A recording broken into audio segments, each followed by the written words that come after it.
Assalamualaikum dear students, it's Anam Khalid, head of department of chemistry from the LIMS University. Lecture number आज 17 जो है वो आज हमने स्टार्ट करना है। 16 लेक्चर में हमने पैरेटो चार्ट और कंट्रोल चार्ट और बार चार्ट के बारे में पढ़ा था कि ये क्या होते हैं, इनकी एप्लीकेशंस क्या हैं, हम किस तरीके से इनको इस्तेमाल कर सकते हैं। इसके अलावा हमने ये देखा था हिस्टोग्राम और पैरेटो चार्ट के अंदर क्या डिफरेंस है, दोनों के अपनी अपनी जगह पर क्या डिफरेंसेस हो सकते हैं और दोनों के डिसएडवांटेजेस जो हैं वो क्या आ सकते हैं। आज हमारा लेक्चर जो है वो बेसिकली दो टॉपिक्स पर होगा। एक टॉपिक है हमारा स्कैटर डायग्राम और दूसरा जो मेन टॉपिक है हमारा वो है सिक्स सिग्मा कॉन्सेप्ट। ये दोनों topic as a long question paper में बहुत इंपॉर्टेंट हैं, ख़ास तौर पर सिक्स सिग्मा कॉन्सेप्ट जो है ये पेपर में बहुत ज़्यादा आता है। सबसे पहले हम देखते हैं कि स्कैटर डायग्राम क्या है। जैसा कि लफ्ज़ स्कैटर से ही आपको पता चल जाना चाहिए, स्कैटर का मतलब होता है क्या, बिखरा हुआ। कोई चीज़ जो कि बिल्कुल ही यूनिफॉर्म हालत में ना हो तो वो क्या होती है, scatter.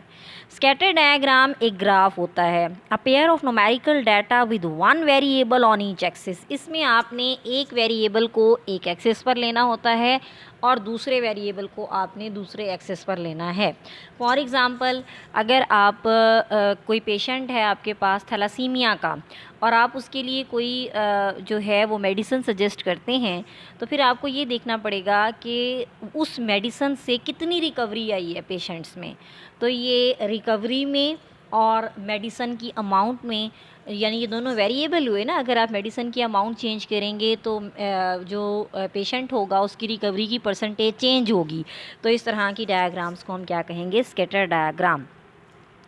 To look for a relationship between them, इसमें हम क्या करते हैं, हम इसमें एक रिलेशनशिप जो है वो देखते हैं।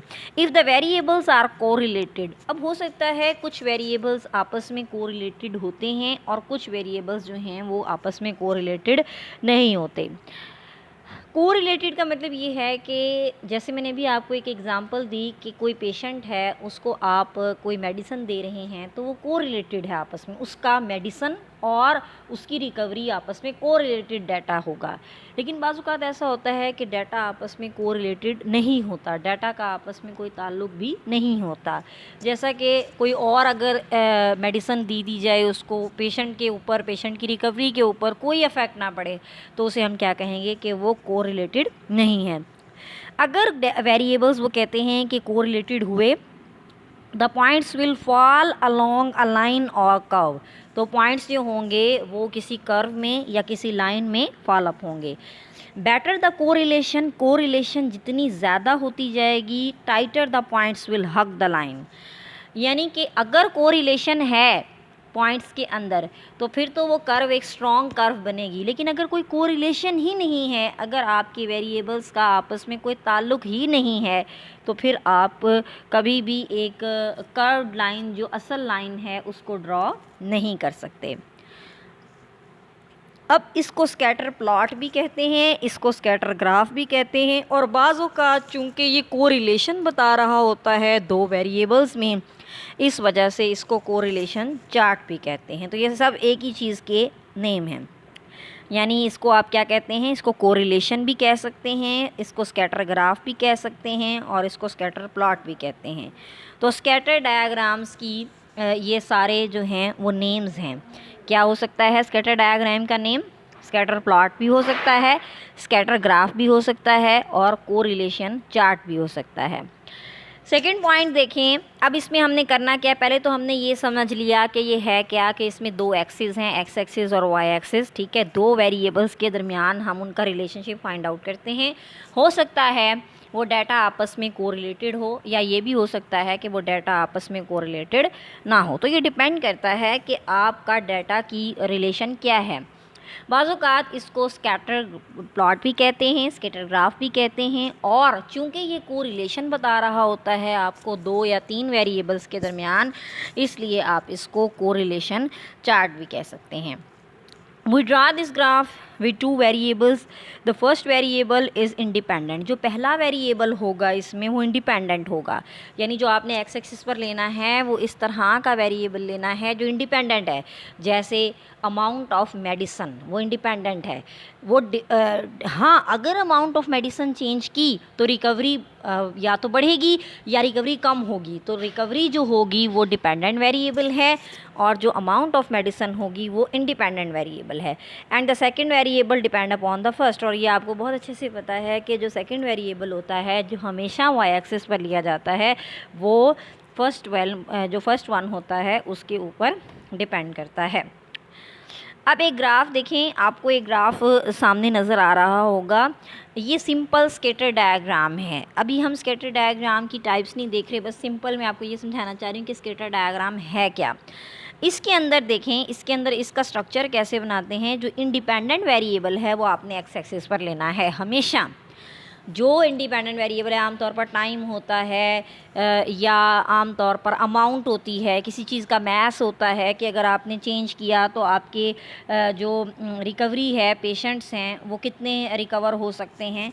तो ये सारी चीज़ें आपने क्या करना है, उसको आपने एक्स एक्सिस पर ड्रॉ करना होता है। वाई एक्सिस पर आपने डिपेंडेंट वेरिएबल लेना है। अब वाई एक्सिस पर डिपेंडेंट वेरिएबल लेने का मतलब ये है कि आपने कोई ऐसा वेरिएबल यहाँ लेना होता है जो डायरेक्टली डिपेंड कर रहा होगा किस पे, इंडिपेंडेंट वेरिएबल पे। जैसे रिकवरी ऑफ पेशेंट या percentage of patients that are being recovered, ठीक है, तो वो आपने किस पर लेना है, वाई एक्सिस पर लेना होगा।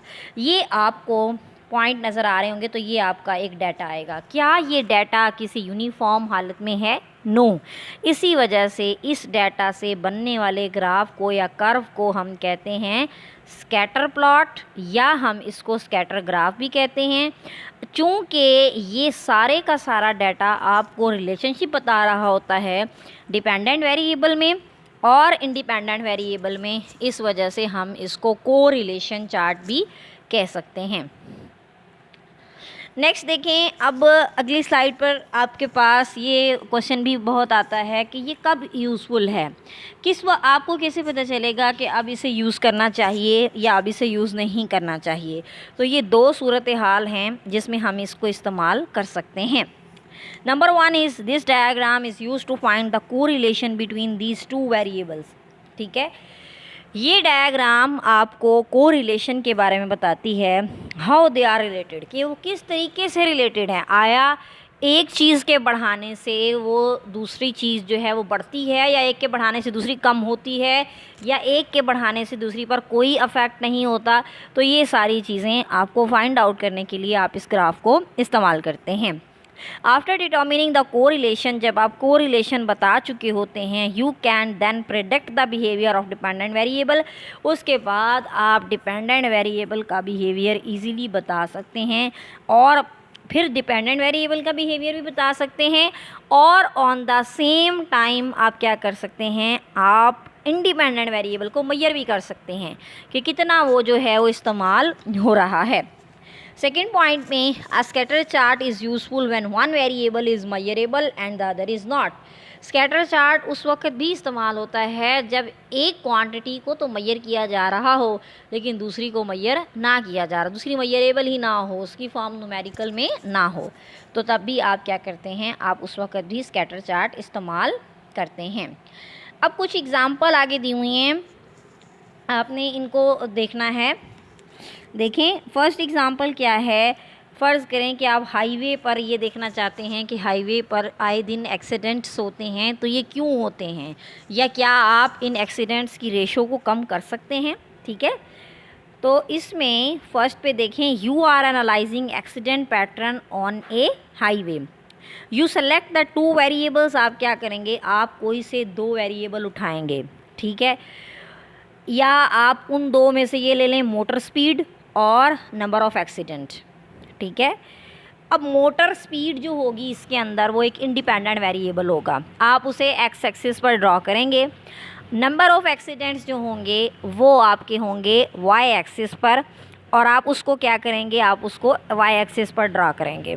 ठीक है, मोटर की स्पीड बढ़ने की वजह से कितने एक्सीडेंट ज़्यादा होते हैं, तो आप उससे क्या करेंगे, एक डायग्राम ड्रॉ कर लेंगे। और ये आपका खुद भी यही ख्याल होगा कि इसका एक डायरेक्टली रिलेशन बन रहा है, कोरिलेशन में आ रहे हैं ना। जितनी गाड़ियों की स्पीड तेज़ होती जाएगी उतने ही एक्सीडेंट की रेशो बढ़ती जाएगी।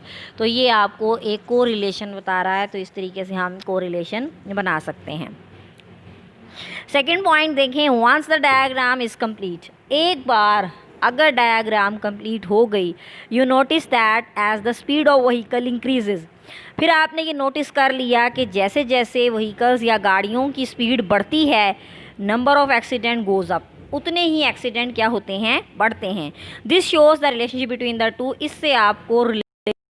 इससे आपके उतने ही एक्सीडेंट्स बढ़ेंगे। तो इस तरीके से since this diagram shows you the correlation between the variables, may expert call it a correlation chart. इसी वजह से एक एक्सपर्ट जो होता है वो इसे कोरिलेशन चार्ट भी कह सकता है। अब हम जो हमारे पास स्कैटर डायग्राम बनती है उस डायग्राम की टाइप्स पढ़ने जा रहे हैं कि उस डायग्राम की जो टाइप्स हैं वो आपके पास क्या हो सकती हैं। तो सबसे पहले हम इसकी क्लासिफिकेशन मुख्तलिफ़ तरीक़ों से जो है वो करेंगे। You can classify scatter diagrams in many ways, आप कई तरीक़ों से इसकी क्लासिफिकेशन कर सकते हैं। I will discuss the two most popular based on the correlation and slope of the trend. अब इसमें बहुत सारी स्कैटर डायग्राम्स आ जाती हैं। कोरिलेशन के मुताबिक जो है हमने इन्हें 3 हिस्सों में डिवाइड किया है। Number 1, scatter diagram with no correlation, ऐसी स्कैटर डायग्राम जिसके अंदर कोई भी कोरिलेशन मौजूद नहीं है। सेकेंड टाइप होगी scatter diagram with moderate correlation, जिसमें थोड़ा बहुत कोरिलेशन होगा। थर्ड पे scatter diagram with strong correlation, third पे हम ऐसी टाइप पढ़ेंगे जिसमें बहुत ज़्यादा स्ट्रॉन्ग किस्म का कोरिलेशन मौजूद है। तो on the basis of correlation हम यहाँ ये कह रहे हैं कि आपके पास 3 तरह की स्कैटर डायग्राम होती हैं। नंबर 1 पे जिसमें कोई कोरिलेशन नहीं है, नंबर 2 पे जिसमें मॉडरेट कोरिलेशन है, और नंबर 3 पे जिसमें स्ट्रॉन्ग कोरिलेशन मौजूद होता है। सबसे पहले हम देखते हैं scatter diagram with no correlation, जिसके अंदर कोई कोरिलेशन नहीं है। ठीक है, अब इनका सेकंड नेम भी आपने देखना है। ऐसी स्कैटर डायग्राम जिसमें कोई भी कोरिलेशन नहीं होता उसको हम कहते हैं 0 डिग्री ऑफ कोरिलेशन। इसको हम क्या कहते हैं, 0 डिग्री ऑफ कोरिलेशन। अब जाहिर सी बात है, जब उसके अंदर कोई कोरिलेशन ही नहीं है तो पॉइंट्स ना तो हॉरिजॉन्टल होंगे, ना ही पॉइंट्स जो हैं वो परपेंडिकुलर होंगे, बल्कि वो एक स्कैटर डायग्राम जो उसकी होगी उसके अंदर कोई लिंक ही शो नहीं हो रहा। देखें, इंडिपेंडेंट वेरिएबल बढ़ रहा है तो ज़रूरी नहीं है कि आपका डिपेंडेंट भी बढ़ रहा है, यानी उनके अंदर कोई भी कोरिलेशन मौजूद नहीं है। तो इस टाइप के जो डायग्राम होती है उसको हम कहते हैं 0 डिग्री ऑफ कोरिलेशन। आप लोग अपनी असाइनमेंट नोट कर लें, आपने 0 डिग्री ऑफ कोरिलेशन की असाइनमेंट बनानी है, यानी एक आपने हर टाइप की असाइनमेंट जो है वो बनानी है। जैसे अभी मैंने आपको बताया स्कैटर डायग्राम में नो कोरिलेशन, आगे आएगी स्ट्रॉन्ग कोरिलेशन, तो आपने एक की एग्जांपल जो है वो खुद से इसमें ऐड करनी है। नेक्स्ट जो इसकी टाइप होगी वो होगी scatter diagram with moderate correlation. अब आपका जो कोरिलेशन है वो मॉडरेट है। ठीक है, इस डायग्राम को हम scatter diagram with 0 degree of correlation भी कहते हैं, क्योंकि ये भी क्या है, मॉडरेट सा है। अब आप इसमें देखें, इसमें कुछ हद तक जो है वो आपको कोरिलेशन नज़र आ रहा है कि अगर एक वेरिएबल बढ़ रहा है तो दूसरा वेरिएबल भी ऑन द सेम टाइम क्या है, बढ़ रहा है। देखें, थोड़ा कुछ ना कुछ अमाउंट में आपको इसके अंदर कोरिलेशन नज़र आता है। तो इस डायग्राम को हम क्या कहेंगे कि ये वो स्कैटर डायग्राम है जिसमें कोरिलेशन जो है वो मॉडरेट टाइप का होता है। थर्ड डायग्राम पे scatter diagram with strong correlation. अब स्कैटर डायग्राम की हम वो टाइप पढ़ने लगे हैं जिसमें कोरिलेशन बहुत ज़्यादा स्ट्रॉन्ग है। इसको आम लफ्ज़ों में हम क्या कहते हैं, scatter diagram with high degree of correlation. इसके अंदर कोरिलेशन बहुत ही ज़्यादा होता है। जैसा कि आपको नज़र आ रहा है कि अगर डिपेंडेंट वेरिएबल को आहिस्ता आहिस्ता टाइम के साथ साथ जब आप इंडिपेंडेंट वेरिएबल बढ़ा रहे हैं तो डिपेंडेंट भी बढ़ रहा है। तो ये कौन सी टाइप होगा, हाई डिग्री ऑफ कोरिलेशन। अगर कोई आपस में ताल्लुक़ नहीं है, इस तरीके से पॉइंट बन रहे हैं, कोई आपस में नहीं पता कि क्या डायरेक्ट है क्या इनडायरेक्ट है, तो वो किस टाइप में आएंगे, scatter diagram with no correlation. अगर कुछ अमाउंट में कोरिलेशन होगा तो आपको ऐसे पॉइंट्स मिलेंगे जिससे डाटा आपका कभी भी क्लियर नहीं होगा। लेकिन अगर आप करते हैं स्ट्रॉन्ग कोरिलेशन तो इसके अंदर आपको एक वाज़िया जो है वो अमाउंट नज़र आएगी। ठीक है, तो ये क्या हो गया, scatter diagram with the strong correlation. अब कुछ बुक्स में इससे एडवांस भी थोड़ा लिखा हुआ है, लेकिन आप लोगों के सिलेबस तक ये महदूद है, इसलिए आपको भी आगे करने की ज़रूरत तो नहीं है। लेकिन फिर भी मैं आपको थोड़ा बहुत बता देती हूँ। बाज़-औक़ात ऐसा भी आ जाता है कि आपसे ये पूछ लिया जाता है पॉजिटिव कोरिलेशन क्या है, नेगेटिव कोरिलेशन क्या है। ये पेपर में बहुत बार सवाल आया हुआ है। पॉजिटिव कोरिलेशन ऐसी होती है जिसमें एक वेरिएबल के बढ़ने से दूसरा वेरिएबल भी बढ़ता है, जैसे ये पॉजिटिव कोरिलेशन है। नेगेटिव कोरिलेशन होती है जिसमें एक वेरिएबल के बढ़ने से दूसरा वेरिएबल कम होता है। तो आप इसकी एग्जांपल भी मेरे ख़्याल से ख़ुद से कोट इसमें कर सकते हैं। कोई फार्मास्यूटिकल इंडस्ट्री से आप एग्ज़ाम्पल लिख दें तो वो सारा इसमें आप जो है वो इजीली बता सकते हैं। अब हम कुछ स्कैटर डायग्राम के बेनिफिट्स पढ़ने जा रहे हैं, इसके फ़ायदे पढ़ने जा रहे हैं कि इसके क्या फ़ायदे हैं। Following are the few advantages of scatter diagram. Number 1 पे इसका सबसे बड़ा फ़ायदा क्या है, it shows the relationship between 2 variables. ये आपको 2 वेरिएबल्स का रिलेशनशिप इजीली बताती है कि 2 वेरिएबल्स का रिलेशनशिप क्या है, आया पॉजिटिव रिलेशनशिप है या नेगेटिव है। सेकेंड पे, it is the best method to show you a non linear pattern. अगर आपका पैटर्न नॉन लीनियर हो तो आप इजीली इस मेथड से उसको पिक कर सकते हैं। वरना आपने देखा है कि अगर आपका मेथड जो है वो लीनियर ना हो तो आपको बहुत प्रॉब्लम फेस करनी पड़ती हैं। आप बार चार्ट वगैरह नहीं बना सकते नॉन लीनियर डाटा के लिए। नॉन लीनियर डाटा जब भी आपके पास आएगा तो आप हमेशा उससे क्या करेंगे, आप हमेशा उसमें स्कैटर डायग्राम का इस्तेमाल करते हैं।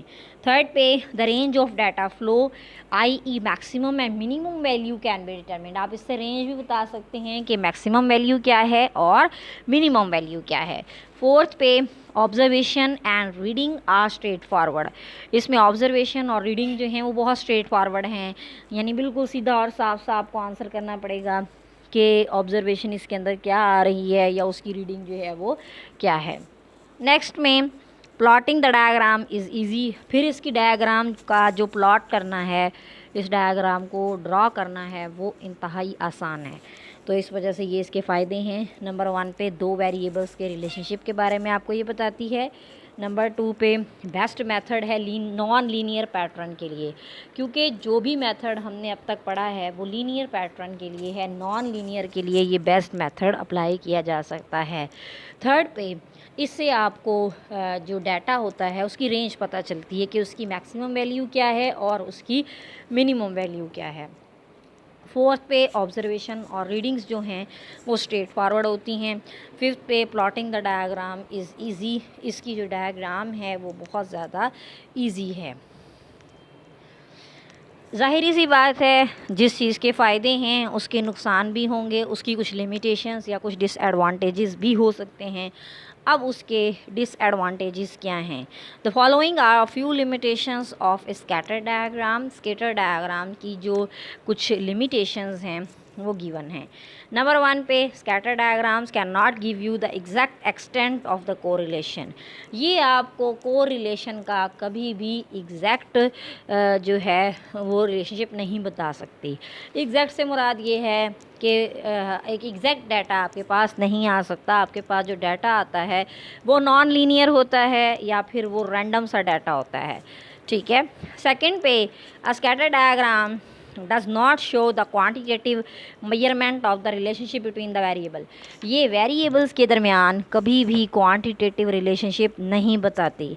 It only shows the quantitative expression of the quantitative change. ये सिर्फ आपको क्वांटिटेटिव जो है एक्सप्रेशन बताता है या चेंज बता सकता है, लेकिन उनकी मेजरमेंट नहीं कर सकता। ये तो बता सकता है कि एक वेरिएबल के चेंज होने से जो है वो दूसरा वेरिएबल कैसे उससे अफेक्ट होता है, लेकिन ये कभी भी आपको ये नहीं बता सकता कि एग्जैक्ट अमाउंट में उसकी क्वांटिटी क्या है।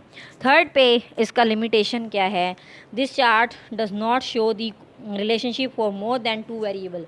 आप एक वक्त में 2 से ज़ायद वेरिएबल्स को इसमें नहीं पढ़ सकते। ज़ाहिर सी बात है, आप 2 वेरिएबल्स को पढ़ सकते हैं, जबकि आपने बाकी डायग्राम्स में देखा है कि आप 2 से ज़ायद वेरिएबल्स को भी स्टडी कर सकते हैं। जैसे फिश बॉन्ड में आपने देखा आप कितने सारे वेरिएबल्स को एक ही टाइम में कोरिलेट कर रहे होते हैं। यहाँ आपने कोरिलेशन तो बना लिया अच्छा, लेकिन आपका क्या है कि आप 2 से ज़ायद वेरिएबल्स को उसमें स्टडी नहीं कर सकते।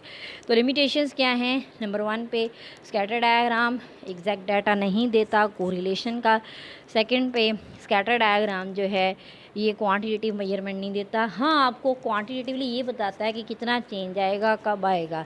थर्ड पे ये चार्ट आपको कभी भी एक रिलेशनशिप प्रोवाइड नहीं कर सकता जहां आपके वेरिएबल्स जो हैं वो 2 से ज़्यादा हों। तो ये इसकी जो हैं वो लिमिटेशंस थी। नेक्स्ट हमने देखना है कि 6 सिग्मा कॉन्सेप्ट जो है ये क्या है। जैसा कि मैंने आपको लेक्चर स्टार्ट होने से पहले ही बता दिया था कि ये टॉपिक जो है 6 सिग्मा कॉन्सेप्ट का ये इंतहाई इम्पॉर्टेंट है, तो इस वजह से आप लोगों ने इसको बहुत गौर से देखना है। 6 सिग्मा कॉन्सेप्ट है क्या? इसके अंदर seeks to improve the quality of process outputs by identifying and removing the causes of defect. इसमें एक तो हम डिफ़ेक्ट को आइडेंटिफाई करते हैं, दूसरा उन डिफ़ेक्ट्स को इम्प्रूव करने की कोशिश करते हैं कि ताकि उनको रिमूव करके हम अपनी क्वालिटी को बेहतर बना सकें। 6 सिग्मा प्रोसेस जो है ये है क्या? इज़ वन इन विच 99.99966% जो है वो प्रोडक्ट मैन्युफैक्चर किया जाता है और उससे एक्सपेक्टेशन ये की जाती है कि वो उसमें डिफ़ेक्ट्स कोई भी नहीं होंगे, ठीक है।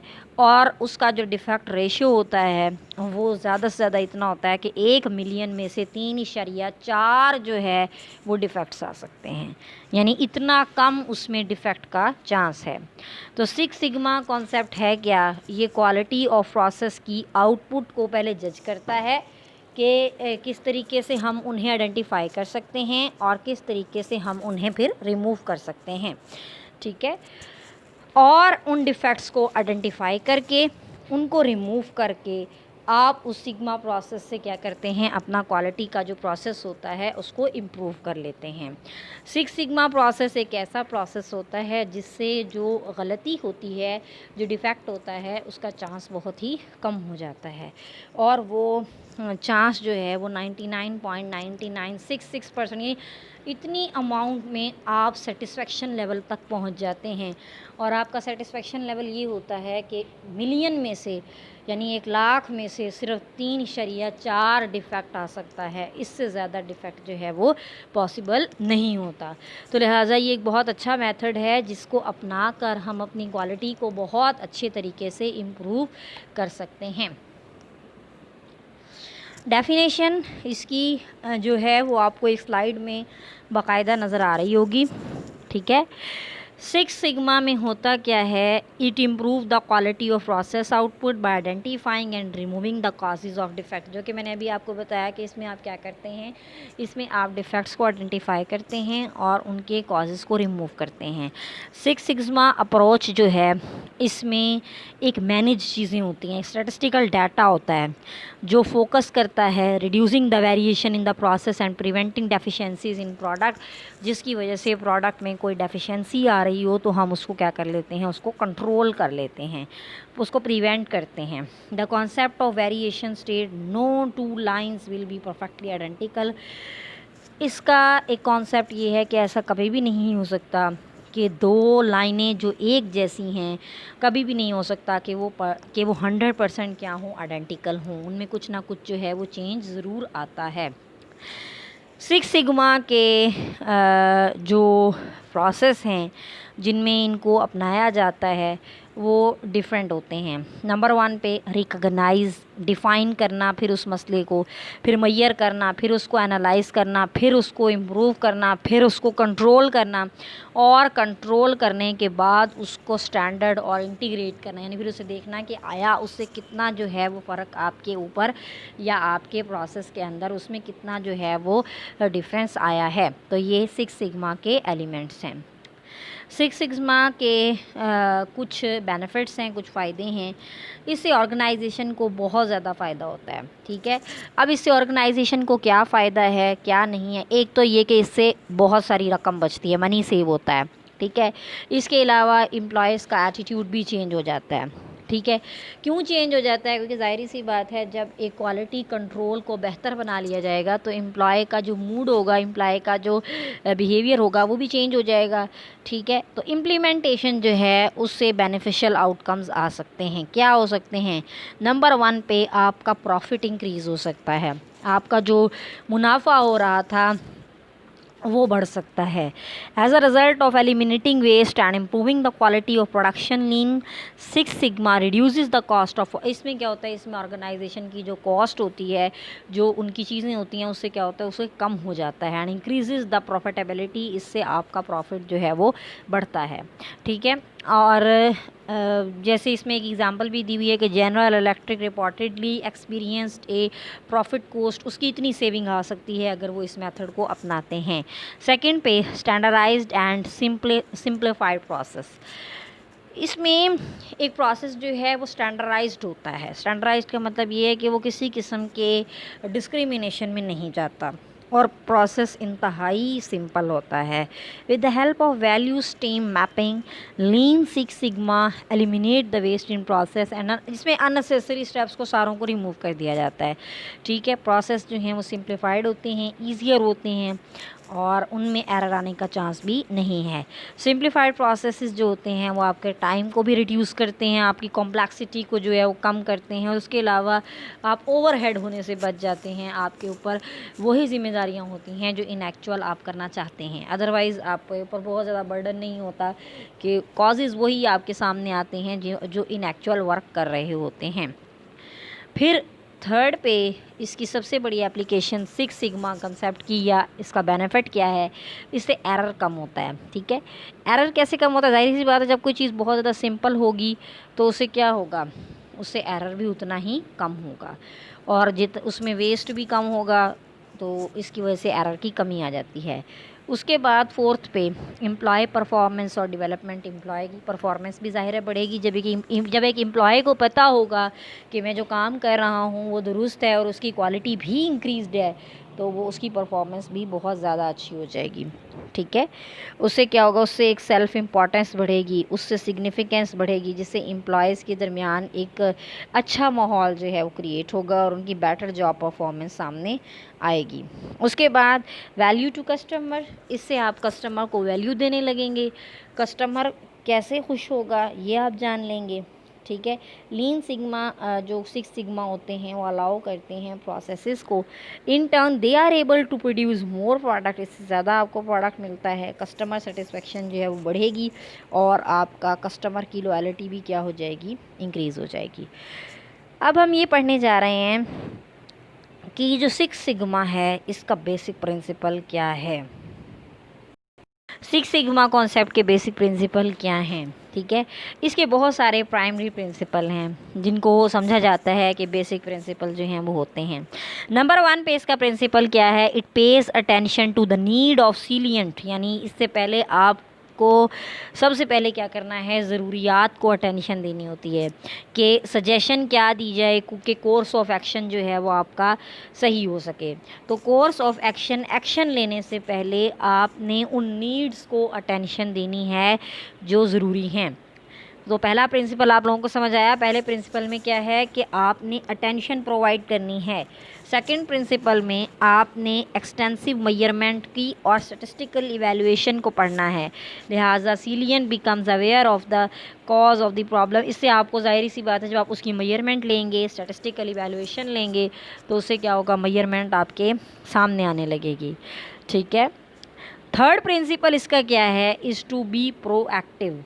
प्रोएक्टिव होना पड़ेगा। इसमें क्या है कि आपने जितना भी एरर आ रहा है उसको एलिमिनेट करने की कोशिश करनी है और उसे कॉन्टिन्यूअली क्या करना है, ओवरऑल उसको इम्प्रूव करना है। फोर्थ प्रिंसिपल जो है, इसमें आपने इंडिविजुअल्स को इन्वॉल्व करना है, ठीक है, 6 सिग्मा क्रॉस फंक्शनल टीम्स में।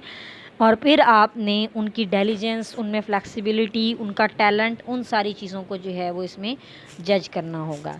तो ये 3-4 जो हैं वो बेसिक प्रिंसिपल थे कि आप किस तरीके से जो है वो 6 सिग्मा कॉन्सेप्ट को बना सकते हैं।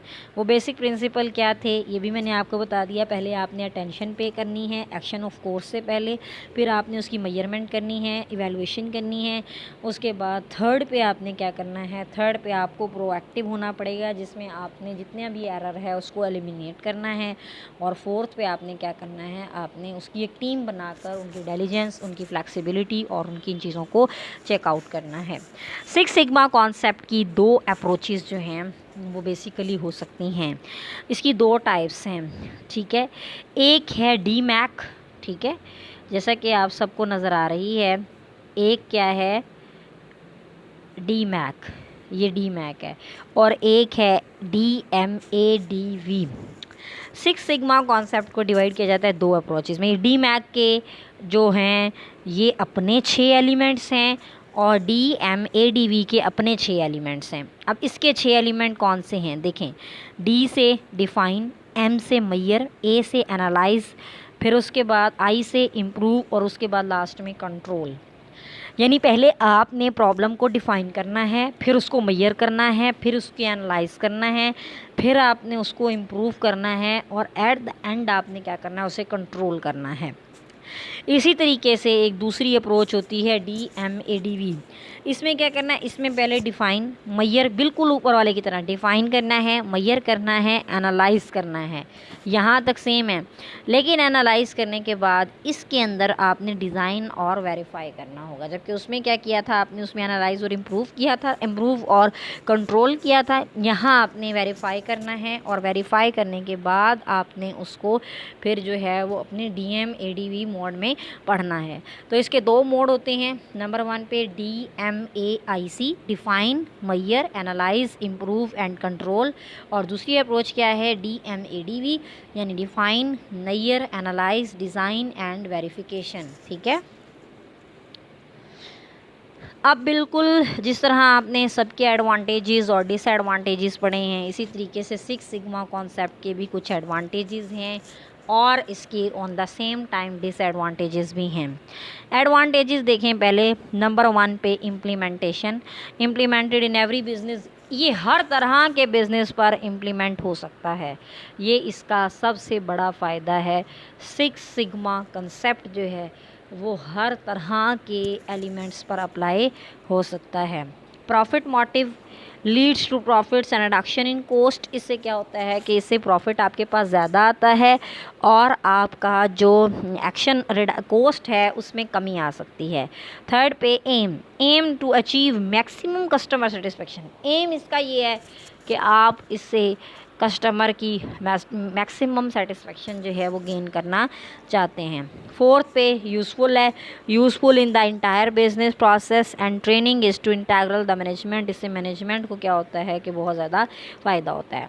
तो implementation, profit movement, profit motive, aim और यूज़फुल, ये चारों इसकी क्या हैं, एप्लीकेशंस हैं, ये इसके एडवांटेजेस हैं।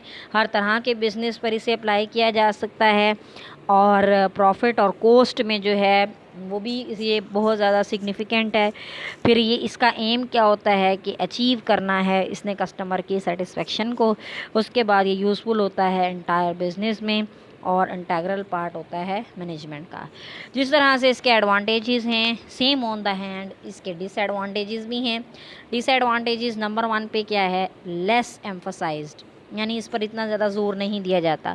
6 सिग्मा जो है वो लेस एम्फसाइज होता है क्योंकि इसमें प्रोसेस में रिजिडिटी बहुत है। रिजिडिटी का मतलब ये है कि हार्डनेस है, इसमें फ्लेक्सिबिलिटी नहीं है, यानी एक अगर आपको इन्फॉर्मेशन मिल गई आप उसी तक स्टिक रहते हैं। सेकंड पे branding, it is simply rebranding of techniques. ये क्या है, ये रीब्रांड यानी एक पहले से एग्जिस्ट चीज़ को आगे किया गया फर्दर, अदरवाइज़ ये अपना इसका कोई भी इख्तरा नहीं है, ठीक है। हार्डशिप, इसमें बहुत ज़्यादा हार्डशिप्स आती हैं आपके पास। कंट्रोल एंड एम्प्लॉय डेडिकेशन और हार्ड टू अकम्प्लिश। उसके बाद बैरियर, इसमें बहुत सारी रुकावटें आती हैं। लॉट्स ऑफ बैरियर हैं। Time of conversion from theoretical to practical, इसमें थ्योरेटिकल बातें आसान होती हैं लेकिन प्रैक्टिकली ये काम करना बहुत ज़्यादा मुश्किल है। तो स्टूडेंट्स, ये आप लोगों का जो है वो लेक्चर था आज का। तो 6 सिग्मा को एक तो आपने ये करना है कि आपने पहले कोरिलेशन के चार्ट्स बनाने हैं, जैसे मैंने आपको बताया स्ट्रॉन्ग का, ठीक है, वीक कोरिलेशन और नो कोरिलेशन, इन तीनों की एक एक एग्जांपल आपने चार्ट पर बनानी है, ठीक है। और इसको बहुत अच्छे तरीके से देखना है। अगर इसमें कोई कन्फ्यूजन हुई तो हम इसे जूम ऐप में डिस्कस कर लेंगे, जूम क्लास में। Thank you so much students, अपना बहुत ख्याल रखिएगा। अल्लाह हाफ़िज़।